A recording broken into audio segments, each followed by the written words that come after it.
Garcia, voice of the people. Z. Garcia, voice of the people. Hey everybody, welcome back to my top 100 games of all time, 2016 style. I did this list one time before in 2014, and so I've redone it, and I'm going to be sharing with you my top 100 games of all time. I am going to today be doing numbers 90 through 81, and I will tell you with each corresponding number if it's a brand new game to the list, meaning it was not in the 2014 list, or if it was, then it's moved around. So let's kick it off right away. Here we go. Number 90 is Archaeology: The New Expedition. Archaeology is a small card game, and I was already a fan of it when it first came out. It was something that played very quickly. I thought it had a feel of a classic card game. Something that you could go into your aunt's closet, open up, and there would be Archaeology, you know. And the new one, the New Expedition, is considerably prettier, and it has more content in the box. So I really like it, to the point that it made it onto my top 100, and it was not here before. It's a brand new addition to the list. I now enjoy it tremendously more, and I'm very glad to have it in my collection. Archaeology: The New Expedition. My number 89 is probably one of the biggest games on the list, and that is Fury of Dracula 3rd Edition. Again, I was a real big fan of Fury of Dracula 2nd Edition, and I played this new one, and this is a fairly new game, 6 months or so, and I just really enjoyed it. I thought the streamlining they did to it was tremendously done. I think the new powers that they've added, the cadence of the game has changed. The game is still long, but it keeps you engaged in a much more streamlined and interesting way. There is simply less downtime now between having to make a choice, do something, and having to do so again. And so I like that a lot. And this is a brand new addition to the list as well. Again, simply by the fact that a new edition of a game I already was familiar with is that much better and has made it onto the list. So 89, Fury of Dracula 3rd Edition. My number 88 is a social deduction game called Mayday, Mayday, which has, it's that salad game where you are trying to, accuse each other and put blame on other people and all of that shenanigans going on, It has two things that I find really interesting, though, and make it onto the list, put the game onto the list for me, and that is, the theme is cool. It's on an airplane, and the pilot has had an accident in the cockpit. They died, or they got poisoned, something like that, and you were trying to figure out who you trust and allow into the cockpit. So, interesting theme, very different, very original theme. The second thing that really does it for me is that in the game, whenever you accuse someone, whenever you say, oh, that card is a bad card, they're a traitor, you mark the card, and so information can actually be tracked. You do not have to go back later and ask the question. So wait, who did so-and-so accuse? And oh wait, no, I don't think he said that. You will know that because it's on the table. People will use markers to remember that stuff. So I like it for that reason quite a bit. Mayday, Mayday is my number 88.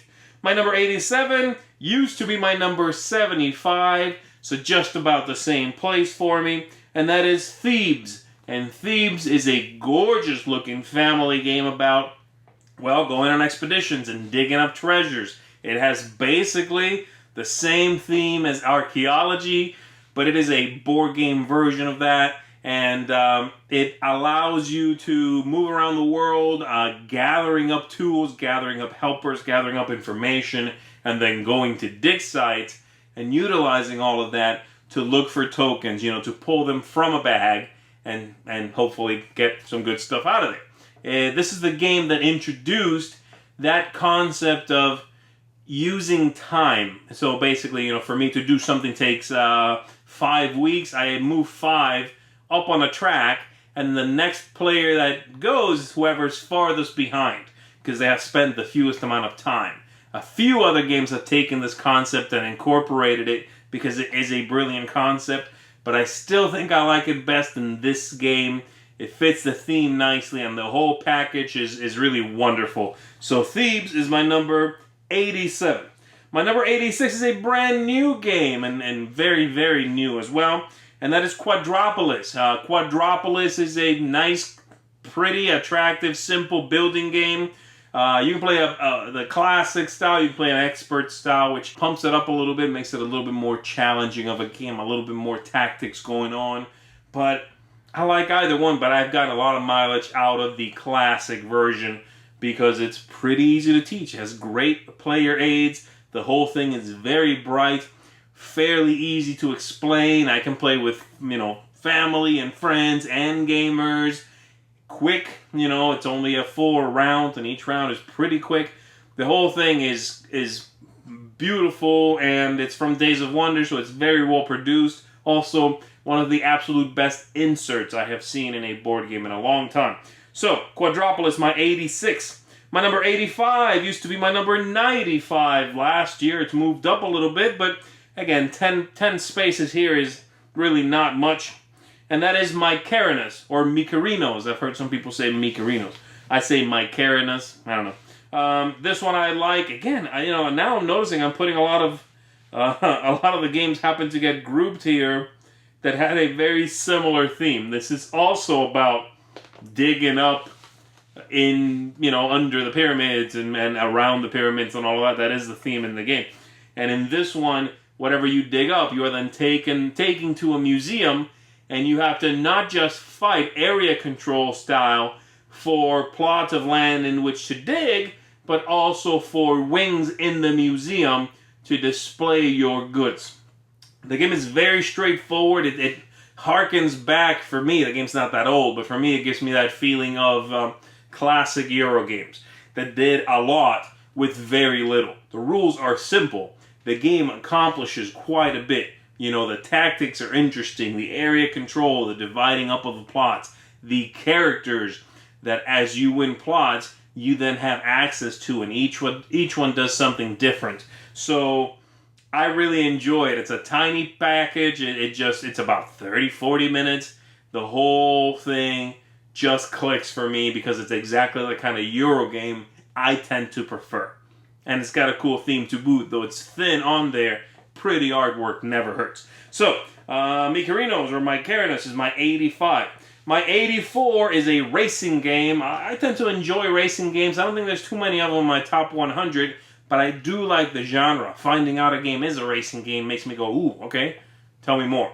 And this one is Snowtails, which has a very cool theme, no pun intended there, but I enjoy not just that theme, but the mechanism of the way your sled drifts based on the cards you play. It's kind of it takes the whole racing by playing cards thing and turns it on its head, where you have to play to several piles of cards, deciding which dogs pull which way or how much, and then deciding what the brake on your sled is as well.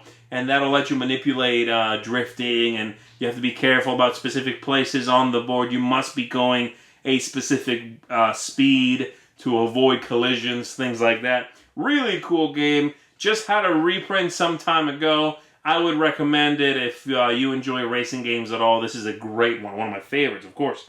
My number 83 is Tobago, or Tobago, but I think it's Tobago.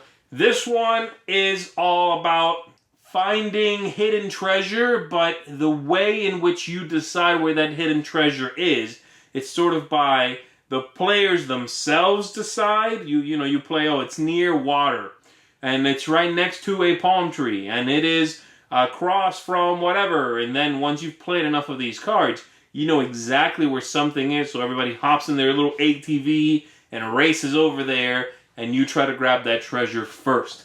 Very cool, really neatly done, and this one is, I know I've said this about a lot of games, but this has to be one of the very best looking games on this list.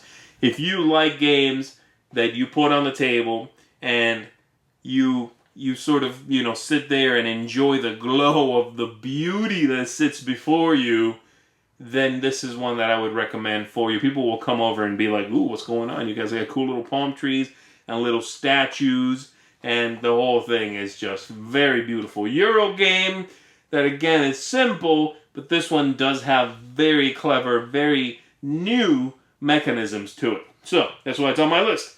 My number 82, also a Euro game, Santiago de Cuba, and this one is from Michael Reineck, who is one of my favorite designers, actually, of Euro-style games.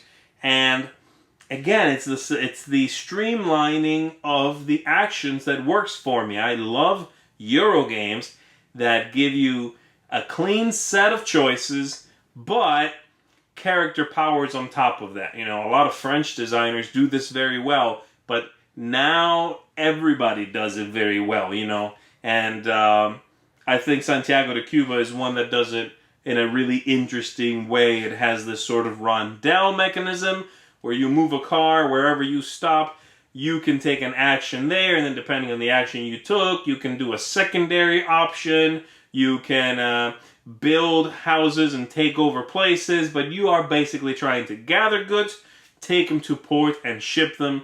Do that the best, and you win. Small Euro, really, really good stuff. And then lastly for this grouping, my 81, an old classic Euro game. This is from 99. It's not that old, but in our industry, probably old. This is Tikal, the Wolfgang Kramer classic, and it is just a gorgeous tile-laying temple discovery game. You are sending your workers out there. You are digging up treasure. You are claiming temples by leaving your workers there. This game, for me, is when you say exploration board game, this is the one game that comes immediately to mind for me, because this game does exploration perfectly. It's about that discovery. It's about what's next, discovering those tiles. Ooh, I just came across, these wonderful relics. I'm going to claim some of those. And, I need more explorers, so I'm going to spend some of my action points to bring out some more explorers, send them out across the jungle. The whole thing is very heady. It's a point system game, so you have 10 points to mess with on your turn, so lots you could do. It's the kind of game you probably want to avoid with someone who is very slow at deciding what they want to do, you know.